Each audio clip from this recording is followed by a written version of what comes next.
Single mother అంటే sympathy కాదు, respect deserve చేసే స్ట్రెంగ్త్. తండ్రి లేకపోతే పిల్లలు పాడవుతారంటారు, కానీ ఒక స్ట్రాంగ్ సింగిల్ మదర్ ఉంటే ఆ పిల్లలు ఎవ్వరికీ తలవంచరు. ఆమె ఒకేసారి అమ్మగా ప్రేమిస్తుంది, నాన్నగా బాధ్యత తీసుకుంటుంది, సమాజంతో యుద్ధం చేస్తుంది, తనతో తాను పోరాడుతుంది.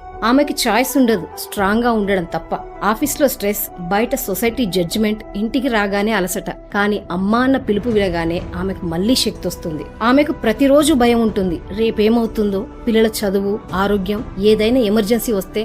ఈ భయాలన్నీ ఆమె బలహీనతలు కాదు, ఆమె బాధ్యతలకు గుర్తు. సింగిల్ మదర్ కి లగ్జరీ లైఫ్ ఉండకపోవచ్చు, కానీ తన పిల్లలకి స్ట్రాంగ్ మైండ్ సెట్ ఇస్తుంది. తన దగ్గర డబ్బు తక్కువన్నా వాల్యూస్ మాత్రం రిచ్ గా ఉంటాయి. సింగిల్ మదర్ పిల్లలు సౌకర్యాలతో కాదు, సాహసాలతో పెరుగుతారు. అందుకే వాళ్ళు లైఫ్ లో పడిపోయినా మళ్ళీ లేచే బలం వాళ్ళకుంటుంది. She's not alone, she's a force.